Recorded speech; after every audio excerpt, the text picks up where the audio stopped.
Hi dear students, now we are discussing a small topic related to working capital management, that is operating cycle. In simple terms, it is the length of inventories and receivables. Actually, operating cycle is the cycle or period or time taken for converting cash into cash. That is, it is the conversion period of raw materials into work in progress into finished goods into sales or account receivable, and account receivable into cash. Okay, there are two concepts related to operating cycle, that is gross operating cycle and net operating cycle. Gross operating cycle is the operating period or cycle period for converting raw materials, work in progress, finished goods and receivables. Okay, and I denote it as raw material conversion period plus work in progress conversion period plus finished goods conversion period plus receivables conversion period. That means it is the period taken for converting raw materials into work in progress into finished goods into receivables, and receivables into cash. What is the time taken for all these items? What is the amount to be invested in all items will be the total working capital. So, gross operating cycle in simple terms, it is the conversion period of raw materials, work in progress, finished goods and receivables. And the second concept is net operating cycle. It is similar to gross operating cycle, which is the difference that we consider the conversion period of payables. We have to make payment of creditors, and the payment period, the period taken for making payment to creditors is considered here. That is the difference between gross concept and net concept. According to net concept, it is the conversion period for raw material plus work in progress plus finished goods plus receivables minus conversion period of payables or account payables. Okay, there are different operating cycle periods, conversion periods, and first one is a raw material conversion period.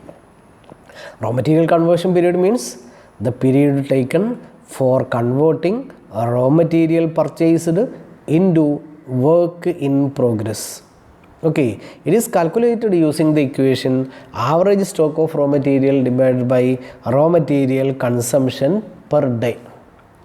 Once more, average stock of raw material. Average stock means opening stock plus closing stock divided by 2. If only one stock is given, it is taken as average. Okay, divided by raw material consumption per day. ഒരു ദിവസത്തെ raw material consumption എടുക്കുക. So we will get raw material conversion period. Second case is working progress conversion period. It is calculated using the equation average stock of work in progress divided by cost of production per day. In raw material, we consider raw material consumption per day. In work in progress, we consider cost of production per day. And third one is finished goods conversion period. The period for converting finished goods into account receivable or sales. Okay, it is calculated using the equation average stock of finished goods divided by cost of goods sold per day. Average stock of finished goods divided by cost of goods sold per day.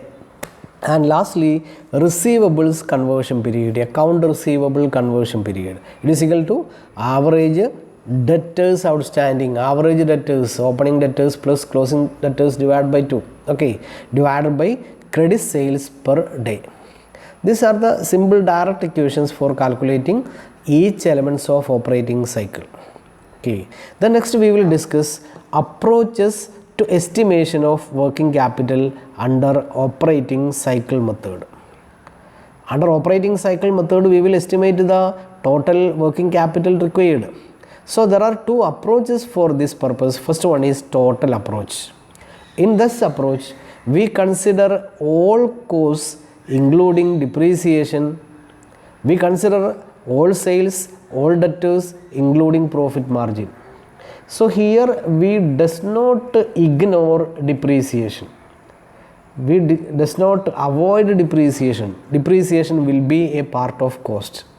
And second aspect is that profit margin will be included in sales. We does not deduct the profit from sales. Sales means all sales including profit margin. And the second approach is cash cost approach. As per this approach, the estimation is based on only cash costs. That is, we does not consider depreciation. Depreciation is excluded from cost of work in progress, cost of production, cost of goods sold, etc. That is, here we will deduct depreciation, we will eliminate depreciation from the cost, and profit is excluded from the value of sales, debtors, etc. We will also does not consider profit. So we consider sales as cost, that is, the profit element of sales will be eliminated and the profit element of debtors will be eliminated. These are the two approaches, total approach and cash cost approach. This is a type of question that we will be asked with. That is, we will be given with the period covered, that is the number of days in an year, and average period of credit allowed by suppliers, that is the credit period allowed by the suppliers. Then average total of debtors outstanding, raw material consumption, total production cost, total cost of goods sold for the year, sales for the year, value of average stock maintained, raw material, work in progress, finished goods. That is, we will be given with all data for estimating different conversion periods, that is raw material conversion period, work in progress conversion period, finished goods conversion period, etc. We have to calculate each element of conversion periods. So we have to find the total of all these. It is calculated as given below. First one, calculation of operating cycle. First one, length of raw material or raw material conversion period, inventory period, it is a wrong one. Raw material conversion period is equal to, we know the equation, average stock of raw material divided by raw material consumption per day. Average stock of raw material is given in the question 320 divided by raw material consumption per day. Per day is not given, but for the year it is 4400. So how we will calculate per day? 4400 divided by 365. Okay, so 320 divided by 4400 divided by 365, it is very difficult to calculate. So firstly we have to divide 4400 divided by 365, then we have to divide the 320 by the answer. Instead of that, we can use into 365.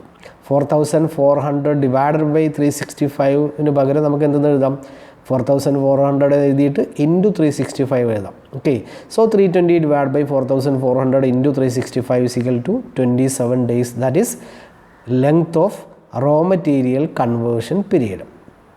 Second one, length of work in progress conversion period. We know average stock of work in progress divided by cost of production per day. Okay, average stock of work in progress is 350 given in the question, and cost of production for the year is given 10,000. So how we will find cost of production per day? It is to be divided by 365. So in the equation we will multiply. So 350 divided by 10,000 into 365 is equal to 13 days. Then likewise finished goods conversion period, average stock of finished goods it is 260, and cost of goods sold per year is 10,500. Here per day we will find as multiplying with 365. 260 divided by 10,500 into 365 is equal to 9 days. Then period of credit allowed to debtors, average debtors outstanding is 480, and sales per day is 16,000. It is not 16,000. Sales for the year is 16,000. So we will use the equation 480 divided by 16,000 into 365 is equal to 11 days. Okay, so we have estimated the gross total period of operating cycle by adding all these items, that is A plus B plus C plus D, all the conversion periods. That is, firstly it was 27, then 13 days, then 9 days, and lastly 11 days. We will get the total 60 days. Okay, lastly, average period of credit allowed by suppliers. Suppliers have allowed a period of 16 days. It is to be deducted, and the balance is 44 days. Here 60 days is the gross operating cycle and 44 days is the net operating cycle. Okay, this is another question. From the following data, calculate the duration of operating cycle for each of the two companies. We are given with the data of X Limited and Y Limited. Okay, the details are stock, raw material, work in progress, finished goods. Then purchase or consumption of raw material, cost of goods produced or sold, sales, all credit sales, then debtors, creditors. Assuming 360 days per year for computation purpose, you are required to estimate the operating cycle. Okay, it is the question for you. You have to calculate the operating cycle period for X Limited and Y Limited separately. You calculate and find the answer and send the photo of the answer from your notebook into my WhatsApp number. Are you clear? You should write the problem in your notebook, find the solution, take a photo and send it to my personal WhatsApp number. Okay, thank you very much.